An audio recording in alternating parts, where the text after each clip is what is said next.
আসসালামু আলাইকুম গাইজ, কি অবস্থা? আপনারা ভালো আছেন নি? আমি বেশি ভালো নাই, কারণ আমি ঠান্ডি কাশি জ্বর বেগিনার লগ লগ লইছে। অবশ্যই আপনারা আর কণ্ঠ শুনি বুঝেন যে আমি অসুস্থ।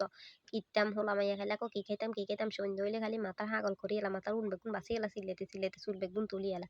অন কই তোরা বয় একখানা রংসা বানাই, সপ্তাহে একদিন যদি আনে রংসা বানাই কি যে ভালো লাগে আর কইবার। চা জাল দি পেলাই তেমন কিছু আসছিল না, তো আমি এখানে পানি দিছি, পানির ভিতরে সামান্য পরিমাণে লবণ দিছি, লবণ দিই তার মধ্যে একটু চিনি দিই, তেজপাতা দিই, ভালো করে চাটারে একদম লাড়াচাড়া করছি। লাড়াচাড়া করবার পরে যে একটু জোশ করলাম, চাই পানি এক বল করি গেছে, বল করির পরে আর একটু লাড়াচাড়া করি, তারপর যাই আমি দুগা চাটা দিয়ে দিছি। চাটা দিই কই এখানে উতরাইল, উতরাইবার পরে আবার বেশি জোশ করলে বুঝে নিছে আগিটা এখানে তিত হয়ে যায়, হেলাই অল্প পরিমাণে জোশ করছি। জোশ করি অন যাই আনের একারে গ্যাস গাড়ে টুস করে বন্ধ করে দিব, বন্ধ করে দিই। তো ওই যে অনকা একবারে সুন্দর করে কাপে গেল, ওই কাপের ভিতরে একবারে চা গিন্ডে টুকু টুকু টুকু টুকু করে ঢালি লই এলেছি।